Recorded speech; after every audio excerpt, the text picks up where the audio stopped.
Hi hello नमस्कार. आजच्या ब्लॉगमध्ये तुमचं स्वागत आहे. आज आहे अनंत चतुर्दशी. आज आपल्या बाप्पाचं विसर्जन आहे. आज मी बाप्पासाठी बनवते मोदकच, पण आज बनवते तळणीचे मोदक. तर त्यासाठी एक छोटी वाटी रवा अगदी घट्ट असा मळून घेतला आणि 20 मिनिटं रेस्ट करायला ठेवला. आणि सारण तर काय रेडी होतच. मग त्याचेच असे छोटूशे मोदक बनवून घेतले. हे मोदक ना खूप छान होतात.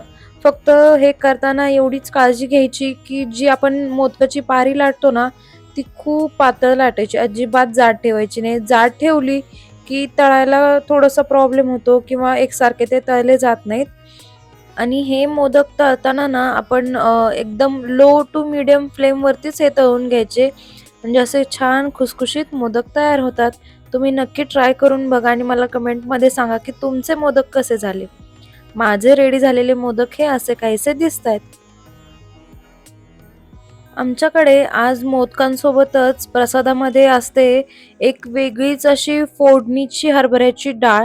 ह्याच्यासाठी हरभऱ्याची डाळ आदल्या रात्री भिजवून ठेवावी लागते आणि काही नाही, एकदम बेसिक मसाले म्हणजे फक्त कढीपत्ता आणि मिरची, जिरे, मोहरी आणि हिंग एवढ्याशा फोडणीमध्ये ती भिजलेली हरभऱ्याची डाळ आपल्याला फक्त परतून घ्यावी लागते आणि ट्रस्ट मी, एवढी छान लागते ना, तुम्ही नक्की ट्राय करून बघा.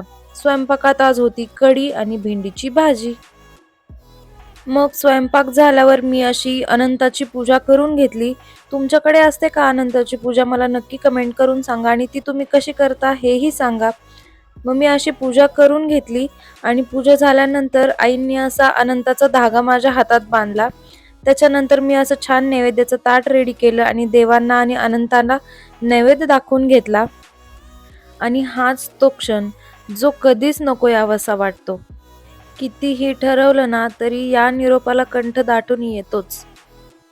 आमचे बाप्पा शाडू मातीचे आहेत, सो पुढच्या वर्षी लवकर या असे हक्कानं सांगून आम्ही त्यांचे असे घरीच विसर्जन केले. तुम्हालाही शक्य असेल तर तुम्हीही असे घरच्या घरी विसर्जन करून पर्यावरणाच्या रक्षणासाठी खारीचा वाटा देऊ शकता.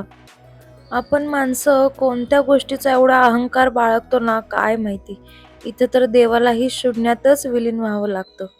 गणपती बाप्पा मोरया, पुढच्या वर्षी लवकर या.